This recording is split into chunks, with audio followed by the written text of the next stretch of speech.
Okay, isang magandang hating gabi po mga kabiyahero. Umalis po tayo ng bahay para mag-report po sa grahe ng mga alas 12 na po ng hating gabi. At bago po tayo tumuloy sa grahe, dito po sa kahabaan ng Quirino Highway sa Baisa ay mayroon po tayo ditong kinakainan ng pares. So, paborito po yan ni Gabs, kaya dumaan po tayo kahit madaling araw na. Sakto naman po, medyo kulang na po yung kanilang customer mga kabiyahero.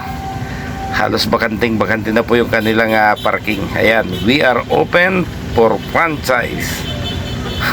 Naghahanap po sila ng investor mga kabiyahero. Kung gusto po ninyong magtinda ng kanilang pares, ayan po yung kanyang telephone number mga kabiyahero.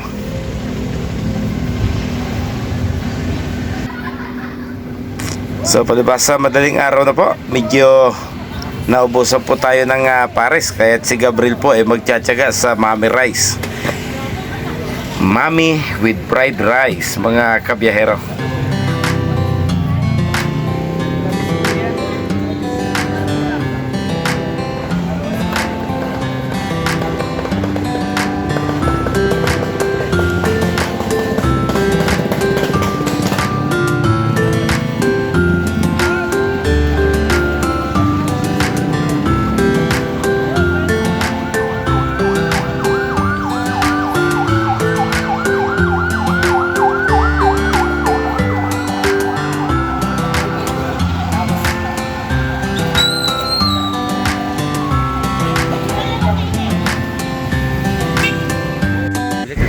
Okay, ito na po yung ating daan patungo po sa St. Michael Retreat House dito po sa gawi po ng lungsod ng Antipolo mga kabiyahero.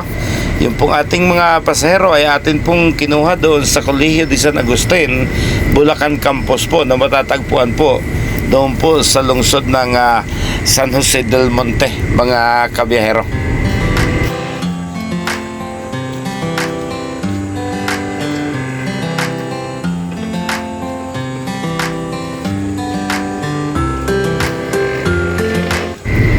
Kung inyo pong mapapansin, para sa bus po ay napakakitid po ng kalsadang ito papasok mga kabiyahero. So nangailangan po tayo ng koordinasyon ng barangay at ng may-ari po ng retreat house para po tayo makapasok sa lugar na ito.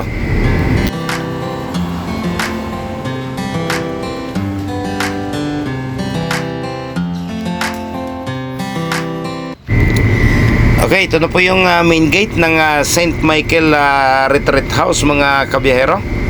So pagkababa po ng mga pasahero, paparada lang po tayo ng maayos. At dito na po tayo mag-i-stay overnight. Hihintayin na po natin sila. At atin po silang ibabalik muli sa kanilang school doon po sa San Jose del Monte, Bulacan, bukas po ng tanghali.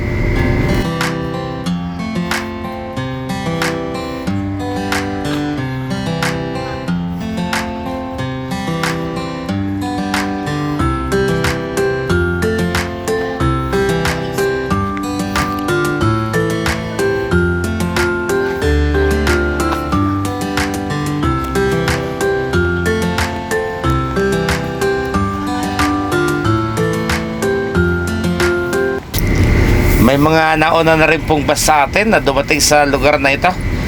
Ayan, pero naghahanda na po sila. Mukhang kahapon pa po sila dumating at mukhang check out na po nila sa araw na ito mga kabiyahero.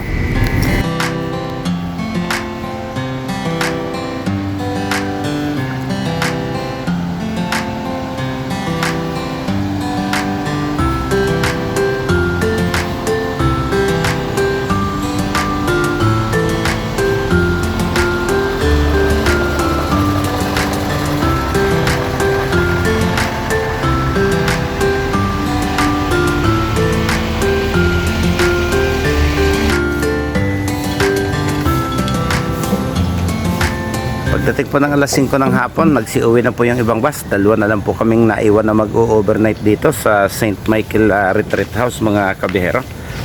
So mag-iikot-ikot po tayo. Ayan, napakalalaki po ng puno sa lugar na ito. So yung summer heat ay hindi po gaanong nararamdaman mga kabiyahero.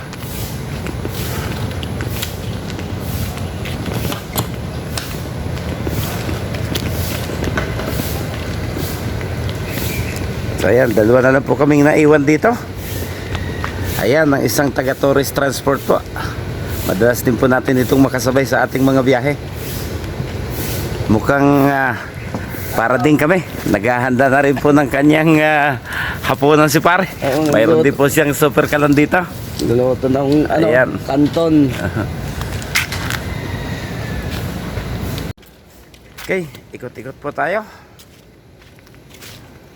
Pasyal-pasyal po tayo dito sa compound ng St. Michael Retreat House. So yung parking area po kanina na punong-puno, nagsiuwi na po yung ibang nag-overnight kahapon.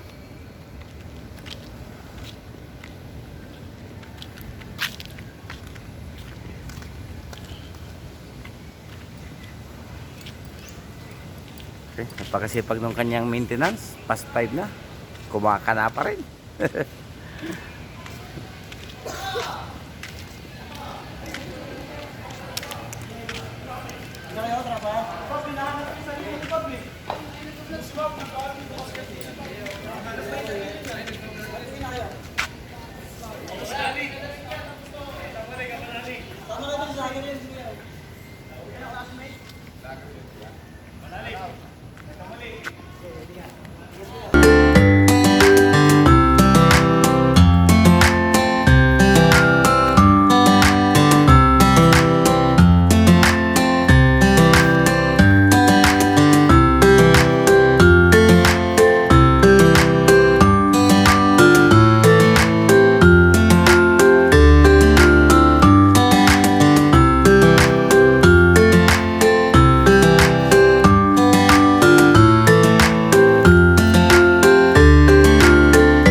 Baliktad yung lubog ng araw dito, oh.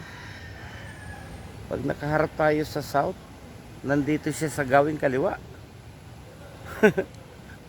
Baliktad yung lubog ng araw. Dapat dito siya eh. Ah.